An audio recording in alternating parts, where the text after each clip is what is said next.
From the campus of Yale University, this is Business Talk with Jim Campbell, nationally syndicated across the country on the Biz Talk Radio Network and coming to you from our flagship stations, Yale Radio WYBC and 1490 AM WGCH Greenwich. All talk and all business, 60 minutes of radio with leading figures from the world of business along with the business of politics and sports.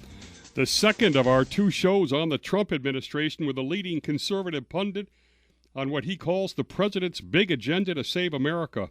In our first show, Watergate figure John Dean predicted the Trump administration would end in calamity, while psychological biographer John Gardner called Trump mentally unfit for the job. Today, the Rebuttal show on Business Talk with Jim Campbell. David Horowitz, noted conservative commentator, author of numerous books, including the New York Times bestseller Unholy Alliance, the Black Book of the American Left. He's president of the David Horowitz Freedom Center, founder of the Online News Magazine FrontPageMag, and just out, New York Times bestseller as well, The Big Agenda, President Trump's Plan to Save America. Welcome, David. Good to have you on, and we're coming out from taking care of your horses right into the show, and apparently living near the Reagan Library. We'll give you a shot to do some rebuttal initially, but the first I want to ask you, you got on the Trump bandwagon, I think, early, right? Do you know him? What do you think of him? No, I don't know him, but I know the people around him are good friends, Steve Miller and Steve Bannon. He won me over in the first debate. When Megyn Kelly attacked him, here's a guy who's never been in the political arena as a politician. He's on a stage with 12 the top Republican figures in the country. He gets the first question because he's leading in the polls, and it's not a question. It's a vicious indictment. You called women dogs, fat slobs, and pigs. And his response, oh, that was just Rosie O'Donnell. And there, a political figure on the right who would not be intimidated by the Democratic Party is a party of hate, and it's a party of character assassination. All they have is a political weapon, is calling you a racist, sexist, homophobe, Islamophobe, xenophobe, and they all lie through their teeth to do it. So you need a strong leader. People criticize Trump, but calling Trump mentally unfit is one of their lies. But what they ignore is what Obama did for 8 years, because it's covered by a media, which is not really a media. It's just a sounding board for the Democratic Party. We have major international problems. North Korea is on the brink of getting a missile that will carry a nuclear warhead to California. Iran is on a path to nuclear weapons thanks to Obama, and has $200 billion to fund its terrorist activities. It's conducting aggressive campaigns all over the Middle East. We've accumulated $10 trillion in debt because of Obama, more than all. That's a larger debt than all the previous presidents combined. He created this gigantic mess called Obamacare. They lied through their teeth to put it through. All these things. This is what Trump has to face. And he's under the most vicious and unprincipled attack of any president probably in our history. All right, Dave. Well, be sure and tell us what you really think, David. Anyway, I'm just started. All right, I want to just give you, because the first show on Trump will be on, I want to just give you two brief statements by the other gentleman and let you have a chance to respond, and then we'll move on to all your points. John Gardner, who's a psychological biographer, said Donald Trump is dangerously mentally ill, temperamentally incapable of being president. He has malignant narcissism, which is incurable. And he breached the Goldwater rule to say that, which is you're not supposed to comment on someone you haven't actually, met. Look, they're unprofessional. They're liars. What politician that you know is not a narcissist? Crying out tears. Yeah, I did ask that question. He has this malignant narcissism. How could you go through what they go through without being, having a gigantic ego? They all do that. That's nothing. Now, John Dean... And, as I said, we need a very strong leader. Look, we have 500 cities and counties defying federal law. The mayors of all these cities should be in jail. And what the law they're defining is immigration law, the borders, national security. This is sedition. All right, let's do And John. By the way, you can find that among like 100 Republican figures. Okay, now John Dean, and then we'll move on from the rebuttal category. Trump shares many of Nixon's most dangerous traits: obsessive vengefulness, reflexive dishonesty, all-consuming ambition, but none of Nixon's redeeming qualities. And again, he predicted that the administration will end in a calamity, and I guess he should know, being from Watergate. Rebut that, and then we'll move on. Well, who will believe John Dean? I mean, he betrayed his president, his friends, just defending his betrayals. That's all he's doing. Okay, is this a revolution? And Trump is a very smart guy. Is this a revolution? On Trump is so off the wall. Anybody looking with the slightest objectivity, Democrats are just deranged, the Trump critics. This guy went to the Wharton School of Finance. He built an empire. He's been in public life. People sneer at the reality show. Remember, they sneered at Reagan because he was an actor. Yeah. Trump's been successful. He's faced adversity. He's got a family to admire. Not that easy. Yeah, David, I want to ask you. When you have a lot of money and when you have a big name, I'm not the dynastic biographies of the Rockefellers and the Kennedys.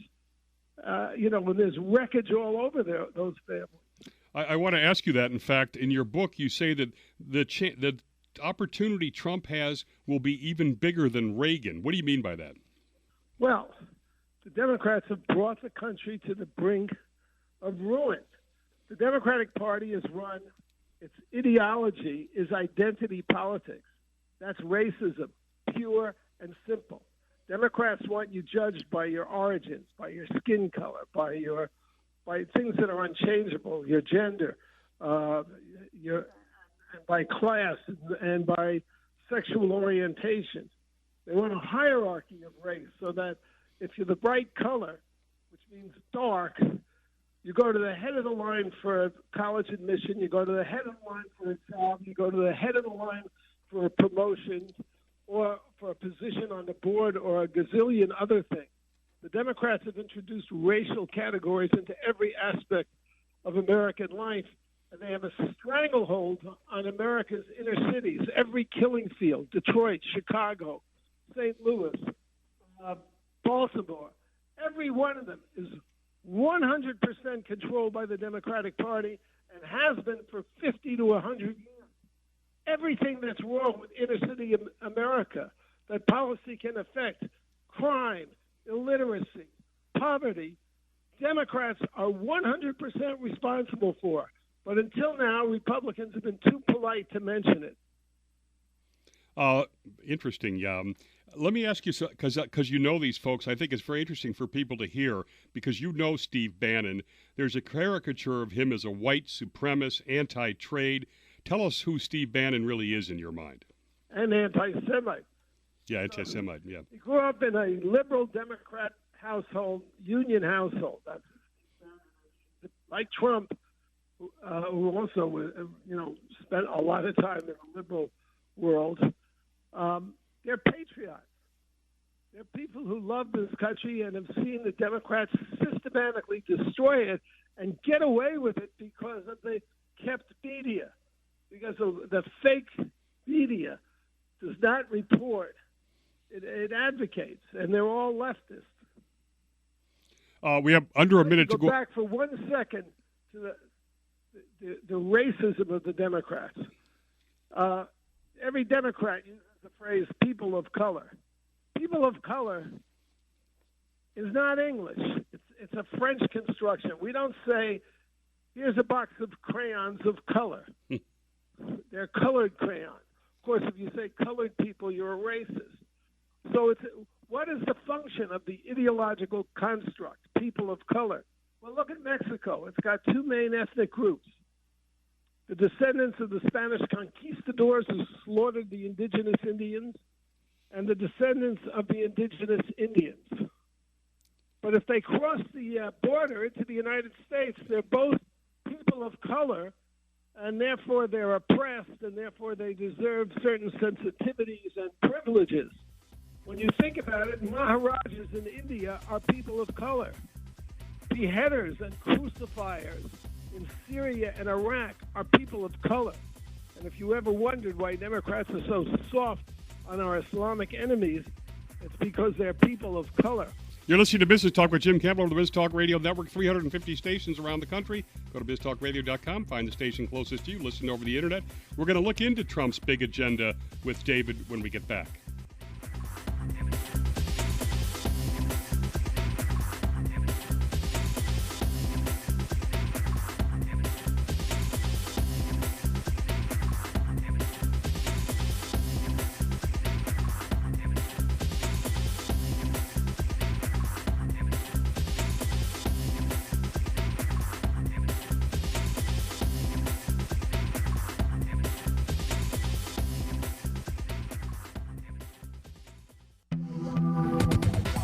We're back with leading conservative pundit David Horowitz. We're going to dive into his agenda, but I want to finish up one thing on Steve Bannon.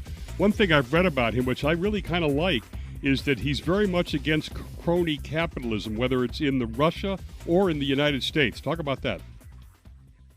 He wants to drain the swamp. Yeah, he's against the administrative state. This is where, without legislation, the heads of the EPA, introduced regulation, not just the EPA, but all these government agencies, introduced regulations that cost taxpayers huge amounts of money, waste huge amounts of money, fund left-wing causes, all without any scrutiny from the public. He basically wants to restore some semblance of democracy to our country. And of course, he doesn't want. He believes in the free market, so he doesn't want a crony capitalist to get away with. You know, the Republicans they're kind of religious. They see no corporate evil. There's plenty of corporate evil, not the way the left thinks there is, that any corporation is an evil entity. But there are obviously people are a problem. You know, Bannon's going to do good things there. All right, we're going to. I mean, it amuses me that all these psychological attacks on the people who are making them, they're the ones with the psychological derangement syndrome.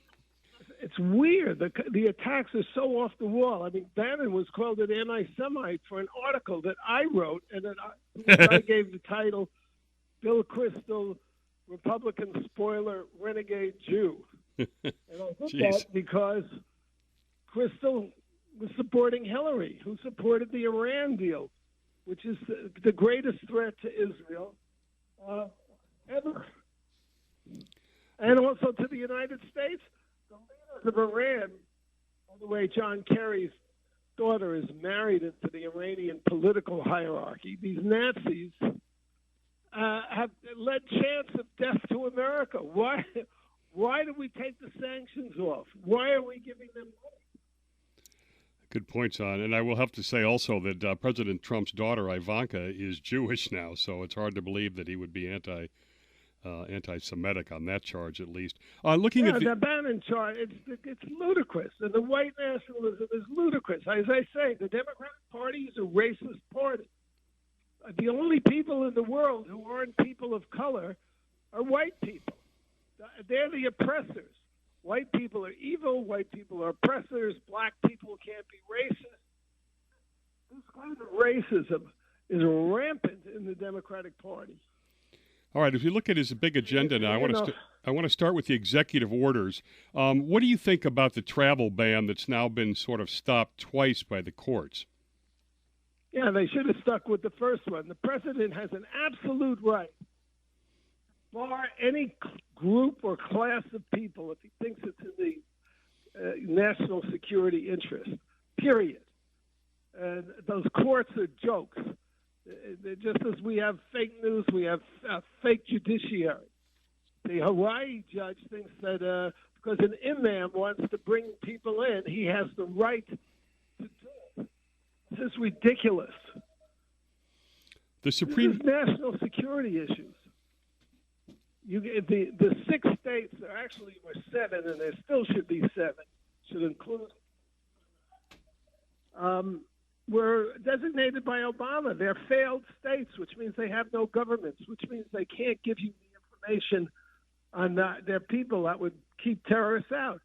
What these judges have done and what the Democrats have done is they've created a window where thousands of people are coming in from these terrorist countries like Iran, like Libya, like Syria, and they're coming into our country now in the thousands. That's thanks to these judicial orders. This is treason. It's that simple. The president has the right. It's clear. They don't even mention the law which gives him the right. All right. We're going to look at strategic change now. First, repeal and replace Obamacare. Do you think that this CBO estimate that said 24 million will be uninsured by 2024, is that going to kill any chance of it getting in? And what's your thought on the repeal of Obamacare? No, look, first of all, people aren't being thrown off. The Obamacare plan forced young, healthy people the health insurance to take expensive plans so they can subsidize old, sick people. And I can say that because I'm not sick, but I'm old, and I have to use a lot of medical, Medicare insurance. But all it means is you give people the freedom to choose whether they want to be on Obamacare or health care or not. And 24 million will choose not to be. On the whatever replaces it, I'd like to see ability to go cross state lines, that drug prices be brought under control, and tort reform. Do you think they'll get to those things which are not in the current Trump care proposal? I think Trump is going to try to do everything he said he would. I don't remember another politician, let alone a president, who made promises on the campaign trail and then from day one, up at 5:30 in the morning, went to bed at midnight, and spent all those hours in between fulfilling those campaign promises. What about the risk now? If it fails in Congress or whatever, do we have a chance of maybe going to a single payer and the Republicans lose? You understand that a single payer is communism. It means the government controls your health. It's enormous power centralized in the federal government. That's what the Democrats want, but that is communism. What are your thoughts on it's all about individual freedom. The Democrats think they know what's good for you, and they're going to force you to do it. You can see that in everything that they do and propose, Obamacare in particular. That's why the president, the biggest liar in American political history, Barack Obama, lied over and over again and said you can keep your doctor if you like him, you can keep your plan if you like it, period. Because he knew that you can't keep your plan under socialized medicine. The government will tell you what kind of plan you can have. And Republicans are just lame for not fighting this as an issue of individual freedom. That's what it's all about. David, in the last minute, what are your thoughts on moves like cutting EPA by 37%? Terrific. This is another one. The government puts out hundreds of millions of dollars to scientists to get them to say that there's this big threat of global warming. We know that they've rigged the statistics. They don't have the measuring system. The Earth has been cooling even under their own standards, according to NASA, for 18 years. Yet hundreds of billions of dollars are being spent through the EPA on schemes that have one purpose, which is they want to control your use of energy. You're listening to Business Talk with Jim Campbell. We'll be right back. More with David Horowitz, conservative pundit.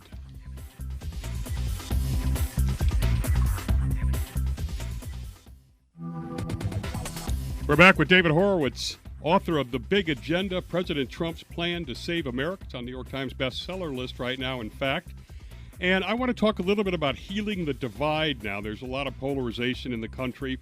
One area that really intrigues me about Trump is this new deal for Black America and the inner cities and educational choice. Talk about that. There's a chapter of my book, Big Agenda, Trump's Plan to Save America, called The Achilles Heel of the Democratic Party. And it's the fact that the Democrats control the inner cities. And they do 100%. And they have for 50 to 100 years. We're talking, Detroit, Milwaukee, Minneapolis, Washington, D.C. These are all Democrat cities. And there isn't a Republican in sight.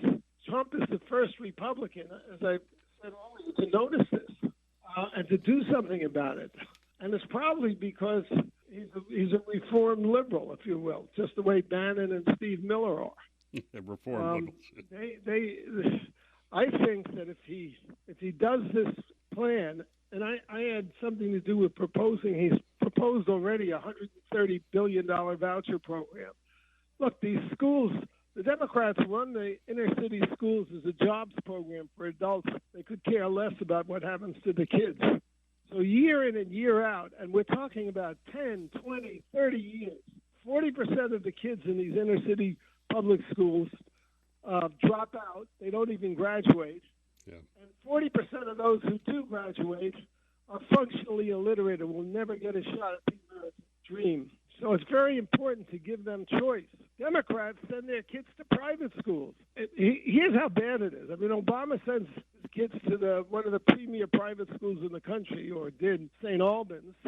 But the tuition at St. Albans is less even than the taxpayers are paying for the D.C. schools. $29,000 per child, taxpayer money, to miseducate inner city kids in Washington, D.C. Think about that, $29,000.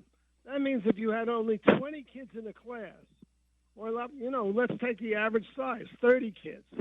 You have 30 kids in a class, you have almost $900,000 a year. You could pay the teacher $500,000 and still have enough money to rent a classroom space and buy the insurance and everything else that goes with it. That's the level of waste. And it's a social atrocity the Democrats have committed against poor black and Hispanic children across this country. I have to say that Trump is the first Republican to take this head on. It is interesting because I have a big problem with Mayor de Blasio in New York City, who claims he's the leader for taking on income inequality, and yet he does everything he can to block choice, the best chance to fix income inequality amongst lower-income folks. So. It's because he's a communist, de Blasio. These people, they talk a great line. Democrats are great at talking. We're for the powerless. We're for the voiceless. We're for the poor. Baloney. They're the oppressors of the powerless and the poor. They hooked them by the welfare system, which drives the men. This is a Democrat-designed welfare system, which the Republicans actually tried to fix by requiring work so people could finally get on their own 2 feet. Obama eliminated that. So you have a system that keeps people in eternal dependency. Fathers can't be in the home. You have single-parent, single mother-driven families, which we know a child born to a single mother 5 times more likely to be poor, and these are words out of Obama's mouth even, 5 times more likely to be poor, regardless of other circumstances, race, or where they live or anything, than a child with 2 parents. The Democrats have seen to it that our inner cities are filled with fatherless children, which is one reason the crime rate is so high. Another is Democrat catch-and-release policies. Dwayne Wade's cousin, a beautiful woman with a mother of 4 children, was murdered by 2 felons in Chicago who shouldn't have been on the streets, but thanks to the liberal policies towards criminals of the Democratic Party, they were. David, let me ask you whether this is going to come back to bite Trump or not. Making the media the enemy, as Bannon called it, is that a smart thing to do? Absolutely. The media is Look, there are honest reporters, and Trump has said this over and over again. But CNN, MSNBC, these are disgraceful. Washington Post, New York Times, they print lies. They're in the trenches against Trump. Anything.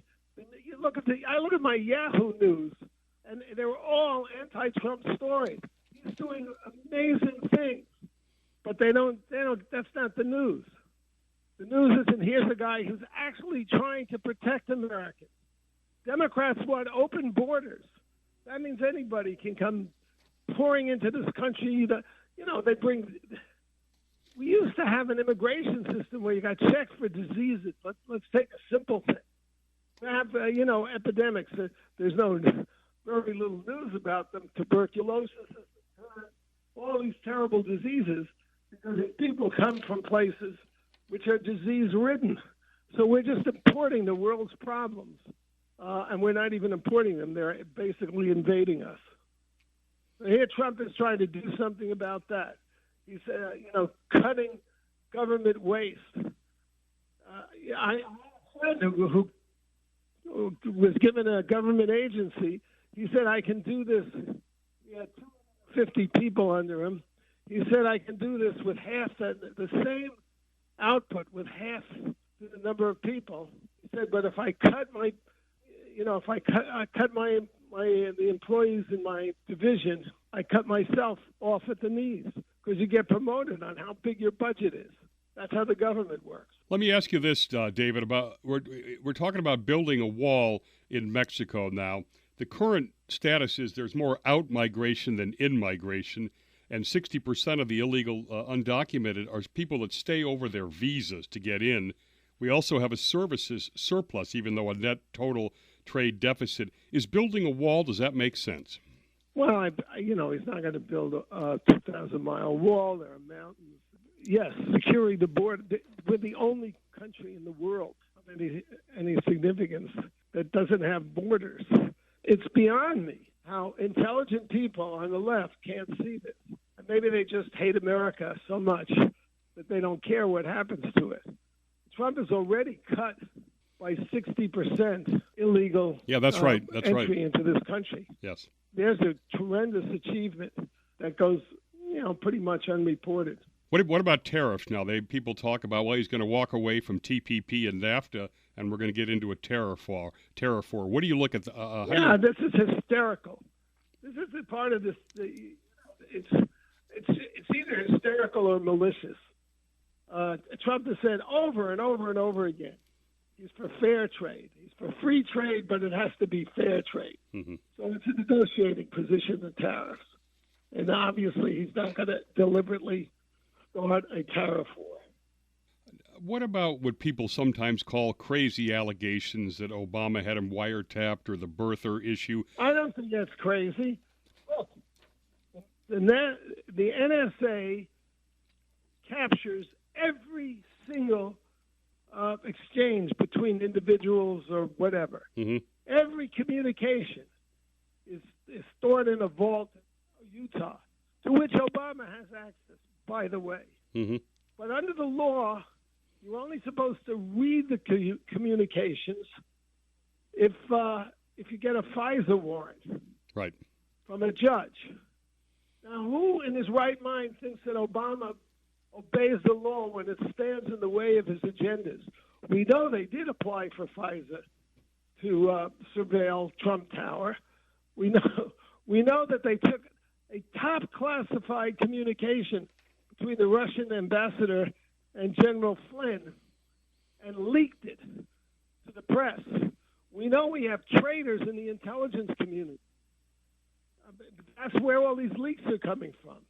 We had a woman who almost became president who violated the Espionage Act, lied to the FBI, lied to the Congress, lied to the American public, put on a server top secret information that was available then to all our enemies, including North Korea and Iran.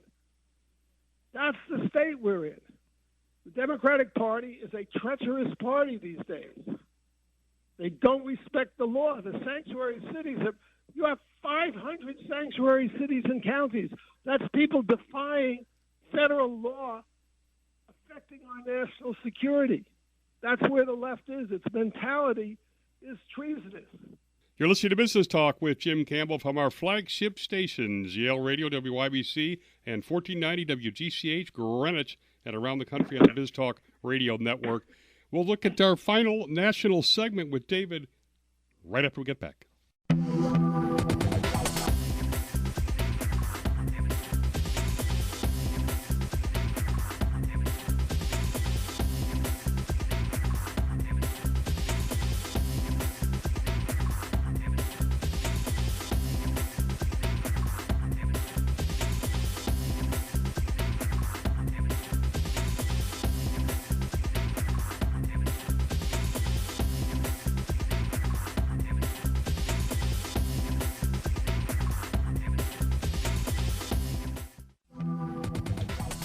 And we're back. Our final national segment, a leading voice for conservatives. That's David Horowitz. David, I want to ask you, we're going to go into a little foreign policy now. First off, do you think there's a chance of political realignment coming out of the Trump administration? And I guess what I'm asking is, what is the best case success that you see for the Trump presidency? Yeah, I think that if Trump does the new deal for Black America, all he needs, if he gets somewhere between 10 and 20% more of the black vote, Democrats can't win a national election. I think that unless they kill him, which as you probably know, a lot of people on the left are calling for that. Do you worry about assassination yourself? That's the main thing I worry about, because I don't think Trump is replaceable, because Republicans are such so. Wow. As people see that he's governing and their lives are better, I mean, look at all the jobs he's created. Look at the stock market boom he's created. And, he'll cut into the, he should be able to flip Minnesota, Colorado. It will change. I believe he has the potential to change the political landscape in this country. Let's move to Russia now. Putin's a bad guy. Why does it feel like he's sort of making love to Russia all the time? Because the Democrats portray it that way.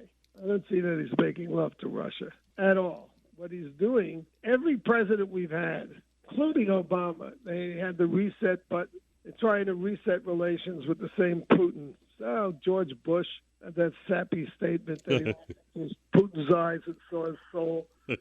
Trump is a realist. So he just was trying to reset the agenda to see we have certain common enemies. The Russians can't be too happy about the Chinese. They've got all these Muslim states around them, Tajikistan, Kazakhstan, Azerbaijan. They have the Chechenian terrorist threat, another Muslim terrorist threat. So it's reasonable to think that we can find some kind of common ground. Sure, Putin's a thug. Russia's been ruled by thugs since the 10th century. Let me ask you about the Middle East now. President Obama, for whatever successes he had, did not leave the Middle East in better condition that he found it. We have ISIS. We have Iraq that we sort of gave to Iran. We've got civil war in Syria. We've got the Palestinian-Israeli issue, maybe moving the embassy to Jerusalem. How is Trump going to be successful in the Middle East or different? Well, it's very hard since Obama invited the Russians to become the most important foreign power in the Middle East, because Obama supported the Muslim Brotherhood in Egypt and turned Egypt, which was our most important Arab ally, away from us. Obama created the vacuum into which ISIS flowed. He disregarded the recommendations of the Joint Chiefs of Staff to keep a base there at 20,000 troops, which would have stopped ISIS at the start. He then conducted his foreign policy was called strategic patience, which meant do as little as possible, no boots on the ground. It looks like Trump now has the Marines in there, and it looks like they're closing in on ISIS. But in the meantime, under Obama's watch, 500,000 people were slaughtered, Christians, Yazidis, and Muslims, and 20 million refugees created. Blood of those people is on Obama's head, but you can't see it because the media, it's created this wall of lies around Obama. So he's a nice guy. No, he isn't. He's an evil guy. Do you think that do you think the embassy should be moved to Jerusalem? And do you think of course you think that you can't have peace? Hamas, the Palestinians are terrorists. They're Nazis. They want to exterminate the Jews, and they say so in so many words. Mm-hmm. You can't have a peace process with people like that. So of course, not only should he move the embassy to Jerusalem, he should cut the funding from UNRWA, the UN agency that has all these terrorist camps. They call refugee camps. These people aren't refugees. When President Trump says that he's going to put his son-in-law, Jared Kushner, as one of the folks in charge of making peace, do you think that has any chance then? Peace? No. You can't make peace with people who say they want to kill you. Hamas charter, exterminate the Jews. In its charter, it's in an alliance with Abbas. the West Bank, the Fatah Palestinians.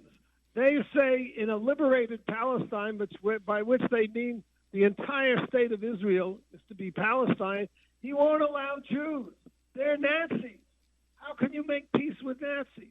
All right, we'll come. He's terribly mistaken on this, but, I'm hoping that he understands that, and this is just a gesture to show that the Palestinians are unwilling to make a peace. Why can't they recognize the state of Israel? Let's come back home now as we finish up the last couple of minutes. Do you think he'll be successful ultimately draining the swamp? Does it concern you at all that he brought a bunch of Goldman Sachs guys in to drain the swamp? No. It's you got to bring in the guys who know how the game is played. It doesn't bother me, but I don't think he can drain the swamp. I think he can make a dent in it. Really? But it's too pervasive in Washington. He's got this problem in the Republican Party. Okay, so let's finish up then. You've said that if the New Deal for African Americans works, maybe 10 to 20% vote for him. And you say drain the swamp, he can make a dent. How successful is he going to be? What will be the transformational changes then that you see coming? Well, I'm a little hesitant to say because we've never seen an opposition like this. The Democratic Party is a seditious party. This is not an opposition party in a democracy. They're rallying their troops around the idea of resistance. Resistance is what you do to a Nazi occupation. The partisans were the resistance movement. In a democracy, you give the incoming president a honeymoon. Gallup says its average is 7 months. To show, this is called it's the most sacred political right we have, the peaceful transition of power. Campaigns divide us. Harsh things are said. So the incoming president gets an average, according to Gallup, of 7 months. When you let him get in place, you let him get his team together and in place, unless there's something that doesn't have to do with politics that disqualifies them. All right. I want to thank David Horowitz. They didn't get a confirmation hearing. They got a witch hunt. You didn't get 7 seconds. All right, David, I want to thank David Horowitz. We now have 2 great shows in the can on the Trump administration's start. His book, again, is Big Agenda, President Trump's Plan to Save America. This has been Business Talk with Jim Campbell. Great thanks to David Horowitz for his time. Thanks to our national audience for listening, and we'll see everybody next Sunday on Business Talk with Jim Campbell.